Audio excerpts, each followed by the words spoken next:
What does a real apple taste like? Tart, but good. Yeah.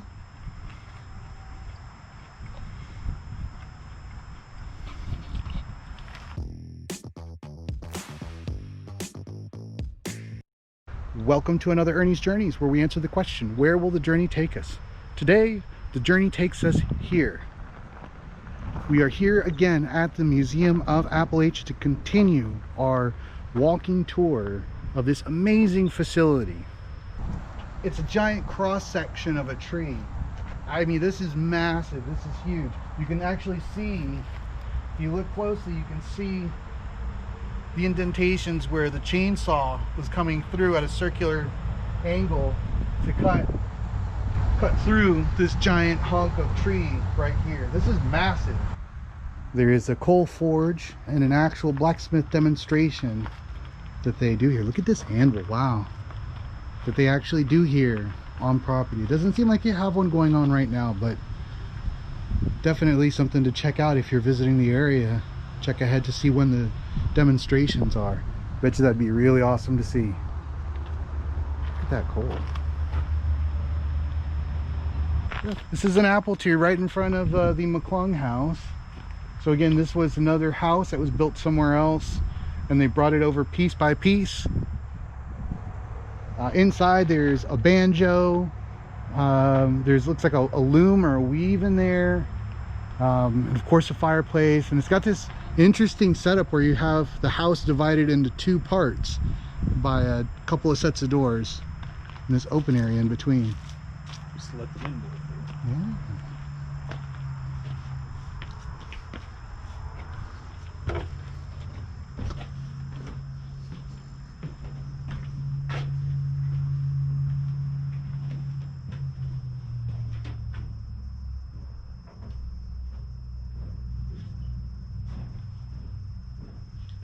If you want to, you can bite the other side of the apple.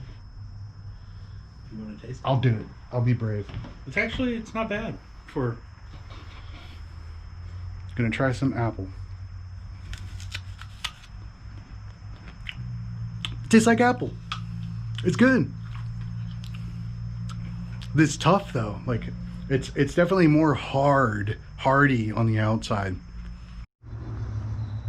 You can also see an authentic medicine show snake oil wagon.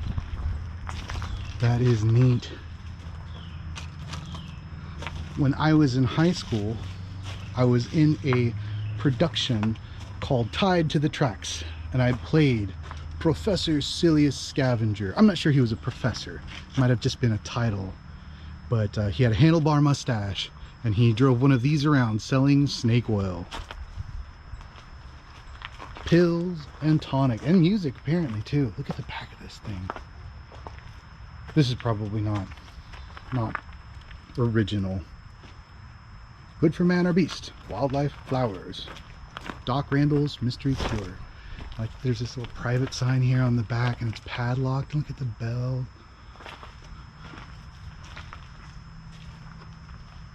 And in that play, Tied to the Tracks, I did tie the damsel in distress to the tracks, and then had a fist fight with the sheriff, Sheriff Billy, my friend Brian. And during rehearsal, we were choreographing our fight, and I was supposed to zig. Instead, I zagged, and I got punched in the face. And I had a shiner for the performance. It was great.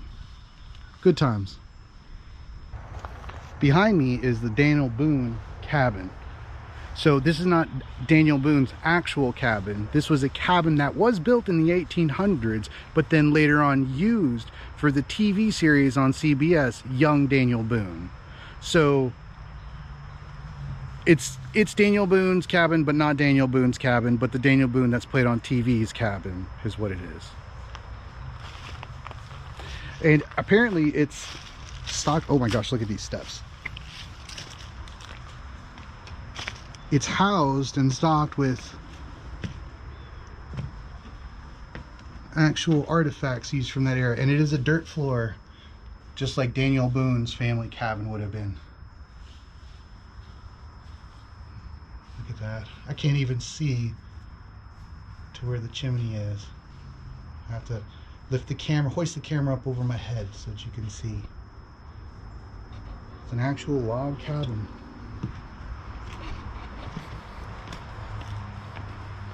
That was fun.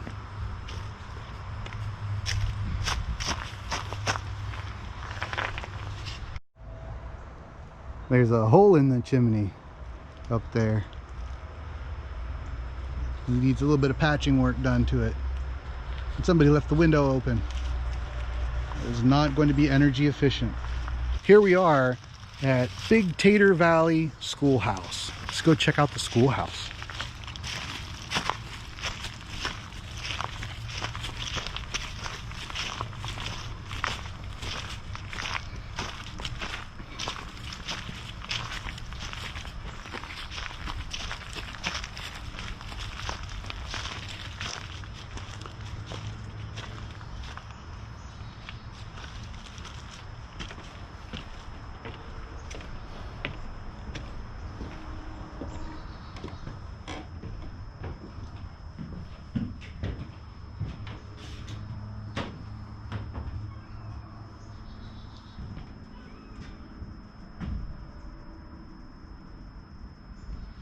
So this building was originally from about 35 miles northeast of the museum.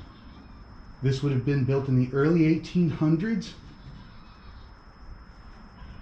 and was used until about 1890. Oh, That's it. the square root of the hypotenuse is 743. Sorry, that was terrible. I'm not going to do that. We'll edit that. I feel like skipping school. Shall we? You're gonna skip school. Playing hooky. Being in this room makes me feel sleepy, tired. I feel like I might have to do some math homework in a little bit. Okay, time to go. Go into the swimming hole. I should note, and I also want to say that a big thank you to my friend Shannan for giving me the grand tour of the Museum of Appalachia. He has a very awesome t-shirt store that you should check out. Some really cool prints. If you remember the Eye of the Beholder print shirt that I had, I got from his store. I'll put a link down below to his store. Definitely check him out to say thank you. Time to go to church. This building was established in 1840. Can I get an amen?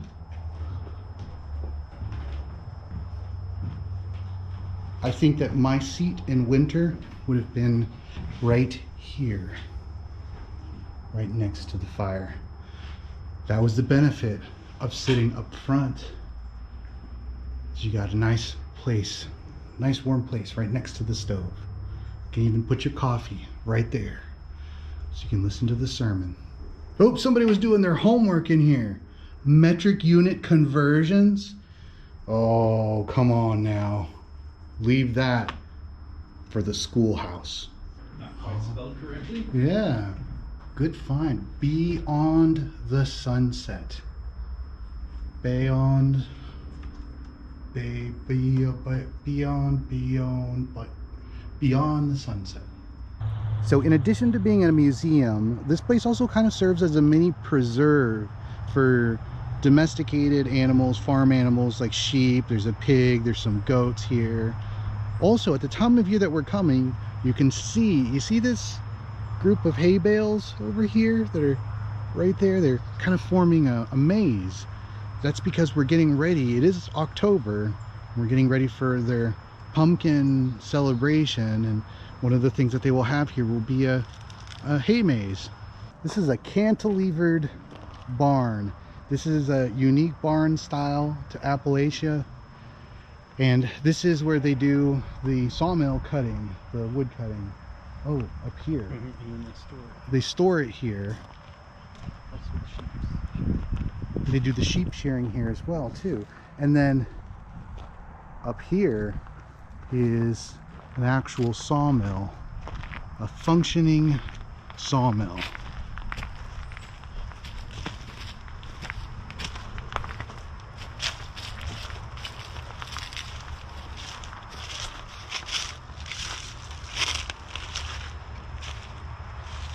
Look at that.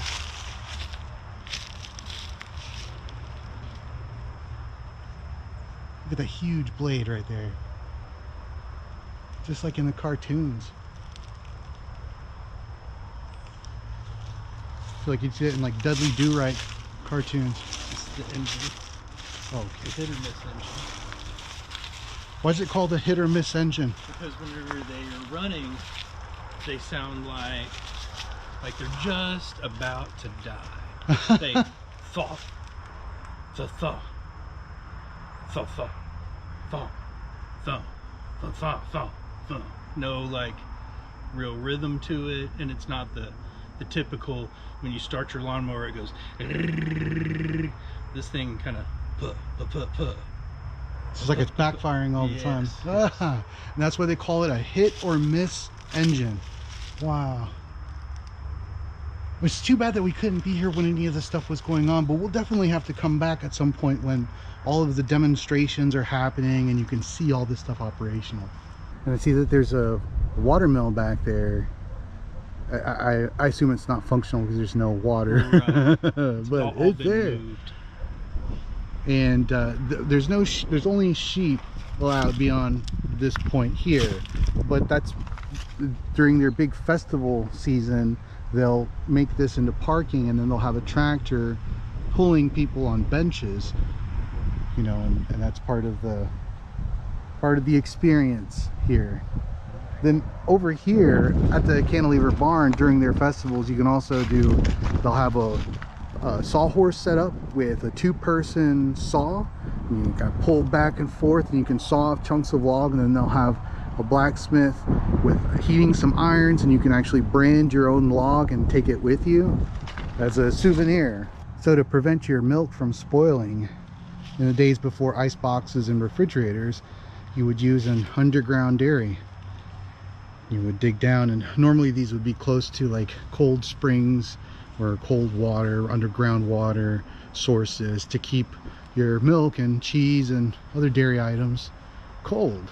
All right, guys, this is something that I'm really excited to have learned about. This is a whiskey still that was owned by Popcorn Sutton. Now, Popcorn Sutton was a free-spirited and colorful moonshine who's actually a contemporary of ours.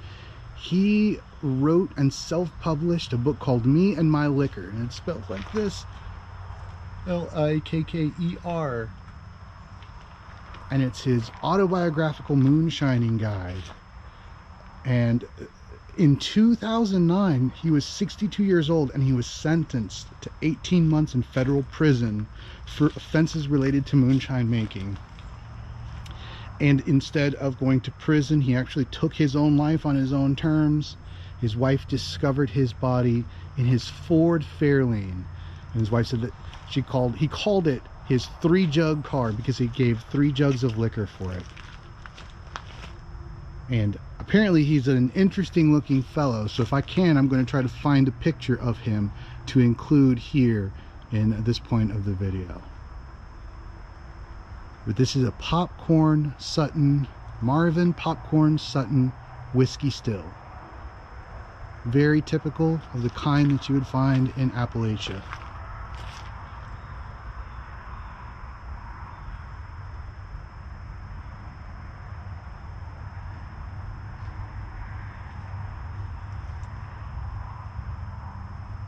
Thank you for watching. If you like this video, please give it a thumbs up. Don't forget to hit the subscribe button and ring the bell for notifications. New videos post every Tuesday and Thursday. Join us next time when we answer the question, where will the journey take us?